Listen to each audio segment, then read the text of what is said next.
White House. Thank you very much, Wendell.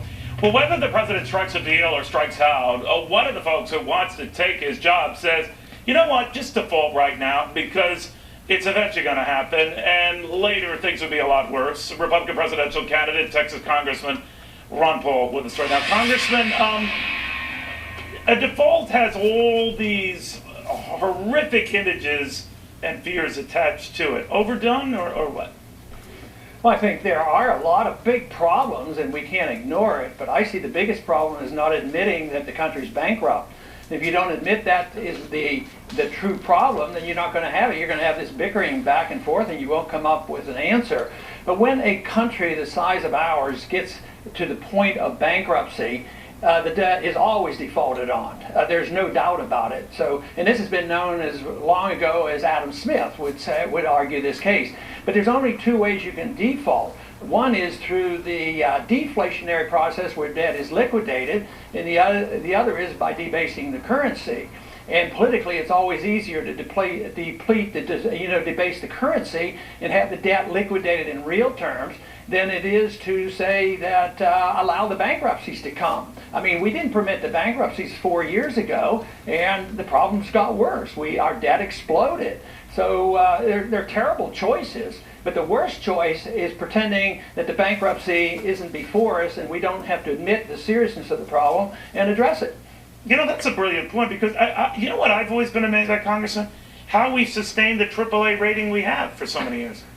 Well, you have to remember who gave us the AAA rating. They're the ones who gave pretty good ratings to Fannie Mae and Freddie Mac. Very good point. Did they warn us about the disaster coming? No. You have to look to the free market economists to get the real rating. Yeah, that would be like me offering dietary advice. Not a good idea. So let's move on, Congressman, and get your sense of what happens August 2nd, assuming there's no agreement here.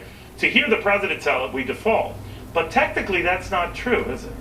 No, it isn't true. I mean, you pay your bills with your cash flow, and you pick and choose what you have to pay. So you don't default on the debt. You might have to default on some of the agencies of government, but you could pay your Social Security, and you could pay the necessary things that have to be done. But there's a lot of bureaucrats that aren't all that necessary. So there's a lot that you could do, but it would be facing up to the facts that you have to deal with it. You have to end up spending money. But August 2nd, I think, is a fictitious date. There are already many billions, maybe $75 billion over the debt limit already. So I think the August 2nd date is more related to the individuals who have trips planned in August and want to clean up this mess. And for that reason, if they don't come up with an agreement pretty soon, I think they'll have a temporary agreement that the president says he doesn't want. But when push comes to shove, just like on the CR, they kept having agreements when they met the deadline. So I think that will happen because they scared enough people about. Oh, absolutely. No, absolutely. You're referring to a continuing resolution, and this is the game Washington plays. But you're interestingly pointing out something I've long suspected, that obviously the demagoguing this whole issue of the debt limit and the horrendous things that happen in the event we don't increase it. Never mind the fact that dozens of times in the past we have, and we only revisit the same problems that have brought us to this abyss. And there must be a growing chorus of folks who are beginning to see things that way, Congressman, or else you wouldn't be doing as well as you are in the polls. I saw one that has you almost tied with Barack Obama. So there might be a sense here that you're onto something and not on something.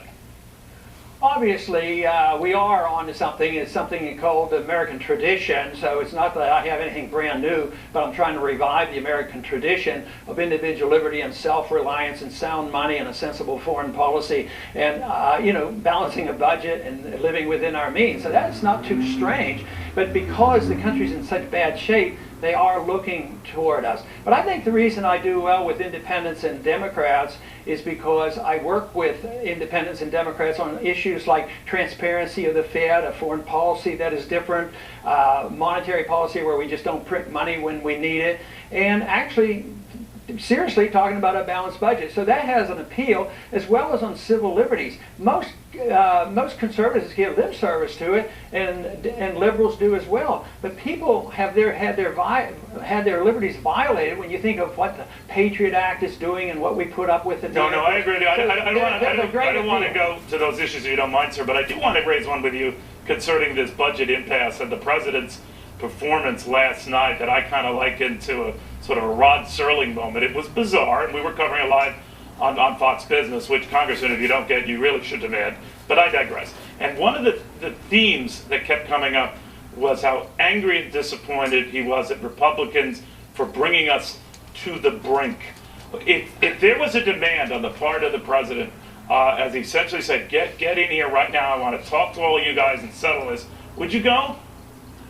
No, I would be pretty annoyed. I was annoyed at him instructing Boehner and the congressional leaders, you get up here at 11 o'clock. Right. So it'll be interesting to see if they weren't there at 11 o'clock. And sometimes you could make the case that since the Congress is in charge of the purse, maybe the president, if he was really a leader and wanted to bring people together, maybe he would say, Mr. Boehner, could I come over and visit with you? I'd like to, talk this over with you. I think that would be a gracious way of dealing with this problem, rather than shouting at each other and blaming each other and instructing the leaders of Congress. See, I don't like a very, very powerful presidency. I'm not in this campaign for that purpose, because I think the Congress should express themselves more, and more responsibilities on the Congress.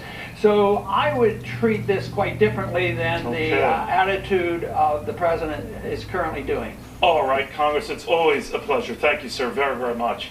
Thank you. All right, we're just hearing now that they have indeed arrived for the meeting.